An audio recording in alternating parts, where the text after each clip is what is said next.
ubadku wafiqina wana ubaxtarayo dareen kolkoliyo daryeelayo baahanyi ubadku wafiqina wana ubaxtarayo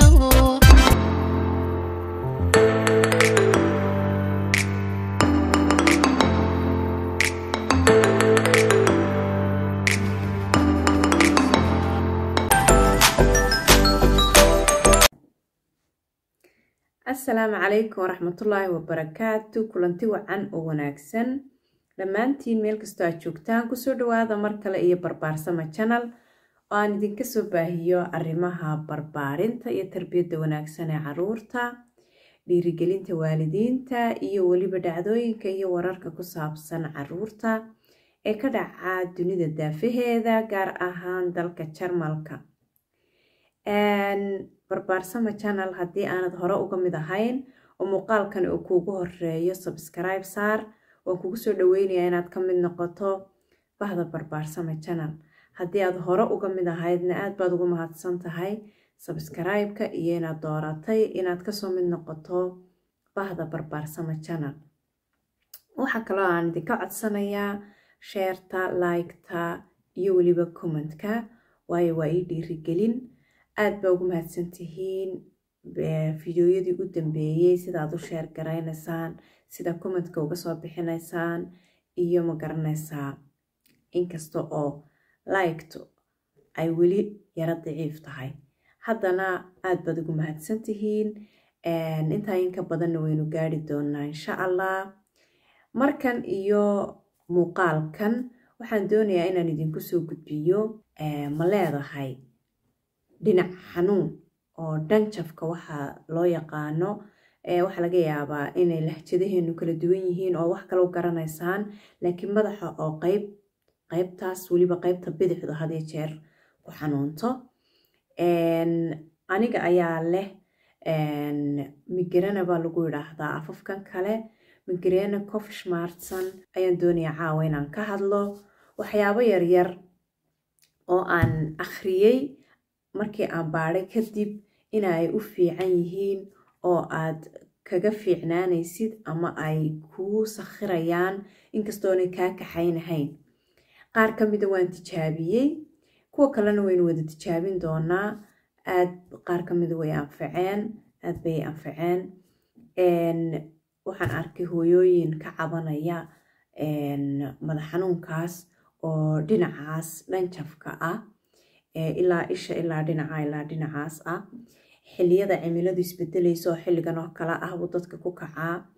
arkaysan aniga inay ishayda aad ka yara dareemayso inuu yarahayay maalmahan madax xanuunka noocan waxa uu keenaa indhaha oo daciifa waxa weeyaan madax xanuun kugu keenaya labo ama matag kugu keenaya wuxuu kugu keenayaa diiqad aad u fara badan dee madaxii oo dhinacan qowda ku haylaa markiga ilaa inta dambe waxyaabo yaryaroo markaas aad tijaabin doonto oo iska aad heli karto oo guryaheena yaala ayaa anigu qaar ka mida tijaabiyey waxaa la sheegay waxyaabaha aad ugu baahan tahay haddaad tahay qof madax xanuunkaas leh inay ka mid yihiin inaad aad kor ugu qaado magnesiumka jidhkaaga ama kiniin ahaan u cun ama cuntooyinka magnesiumka laga helo isticmaal laakiin waxa aad u baahan tahay in aad magnesiumka aad sare ugu qaado way kaa caawinaysaa sidaad si khafiif kugu noqonayaa waxa kale oo ma garanaysaa kaa caawin kara waxa weeyaan sida la sheegay vitamin B2 alif vitamin B12 ayaa isaguna ah waxyaabaha aad dadka uga caawiya vitaminkaas haddii uu magnesiumku jidhkaaga ku yar yahay ama uu vitamin B12 ku jidhkaaga ku yar yahay madax xanuunkanina wuxuu kugu sii noqonayaa noocan migraine loo yaqaano mid mar walba ku qabto oo aanad difaac u lahayn. marka waxa muhiim ah inuu qofku vitamin B12 ama B12 iyo vitaminka kale ee magnesiumka inuu labadaasba kor u qaado jirkiisa oo in ku filan helo. waxyaabaha kale oo aan akhriyay waayo qofku haddii isagu waxaan ma garanaysaa markay adiga waxaan kula daris yihiin ama aad haysatid ama ay ku hayaan waad uga baadhis badan tahay dadka kale. waayo waxa anigu khaasatan waxaan ahay dadka raadiya had iyo jeer waxaas taloy maxaan kaga gudbi karaa, waxa maxaa iga biin karaa, sidaas oo kale. waxyaabaha aad u caawiya waxa la sheegay inay ka mid yihiin biyaha soodhaha leh. kolli waddankeennii lagama helo biyaha soodhaha leh sida anigu intii aan ogaa, laakiin meelahan marka aad joogto waad helaysaa biyaha soodhaha leh oo dee sida dukaamada biyahan kale u yaalaan ayaad uga soo iibsanaysaa. marka biyaha soodhaha leh aad bay ugu fiican yihiin, waana waxyaabaha kaa caawin kara ayay ka mid yihiin sida la sheegay. waxa kale oo uu qofku inuu isticmaalo u fiican weliba xilliga uu hayo ice creamka inuu qofku cuno oo uu isticmaalo xilliga uu madaxu saas oo kale u xanuunaya dhinacu, iyaduna aad bay uga caawinaysaa ama uga khafiifin kartaa. waxa kale oo muhiim ah inaad cagaha biyo la gasho haddii ay tahay xilli kulayl ah, inaad biyo qabow aad cagaha la gasho. haddii ay tahay xilli kulayl xilli qabow ahna biyo diiran aad lugaha geliso, taasna aad bay kaaga caawinaysaa. waxa kale oo iyaduna kaa caawinaya shaah guryaheena yaala oo ka buuxa, kaas oo laga sameeyey sinjibiil, liindhanaan, qorfaha, dhagayaaraha iyo weliba haylka. intaas marka aad isku darto isku karkarto haddana waxaad ku daraysaa ma garanaysaa shaaha cagaaran. haddii shaaha cagaaran aanad haysanina waxa weeyaan intaa kale unbaad isku samaynaysaa. waxyaabahaasoo dhan waxaa la sheegay inay yihiin waxyaabaha kaa caawin kara. sidoo kale waxaa muhiim ah in uu qofku marka uu ku kacsan yahay madax xanuunkaasi haddii uu awoodo ama ay u suurto gelayso in uu meel madow galo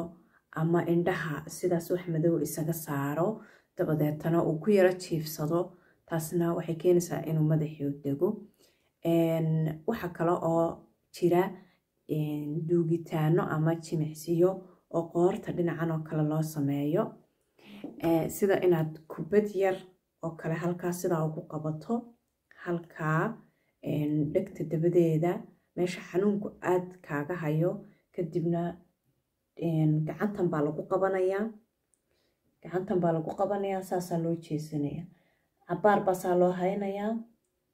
saas loogu haynayaa meeshii adigoo ku cadaadinaya kubaddii. kadibna waxay keenaysaa inuu neerfaha halkan ku haya uu xoog kaaga dego. marka waxaa jira youtube-ka haddaa xataa ku qortaan migreenaha jimicsiyo loo sameeyo qoorta ama waxyaabo kaa caawin kara baa ku jira. insha allah waxaan rajaynayaa qof kasta oo ma garanaysaa uu haya inuu ka khafiifo, khaasatan hooyooyinku ku badan yahay, waayo dumarka ayuu kaga badan yahay 70% dhinaca ragga. marka waxaan rajaynayaa dhammaanteen baynaan ka raysan doono. marka waxaan rajaynayaa in aad tijaabin doontaan. anigu waan tijaabiyey, xoogaa waan ka dareemayaa. inta kalena ee hadhayna qaybaha aanan tijaabinin insha allah waynu wada tijaabinaynaa. haddii aad ku faa'iidaan oo il iskaga garataan iisoo commentka igu soo qora. haddii ma garanaysaa kalena waydaan weli tijaabinina maxay hayday tijaabiya. haddii ay jirta fikir kale oo idinku haysaan oo la tijaabin karo oo ma garanaysaa waxyaabaha khafiifinaya ka mid ah ama qofka ka dejin kara, sidoo kale idinkuna ila soo wadaaga commentkaygu soo wadaaga insha allah. tan iyo kulanti dambe waxaan idinkaga tegayaa like badan, share badan. Assalaamu calaykum waraxmatullaahi wabarakaatu.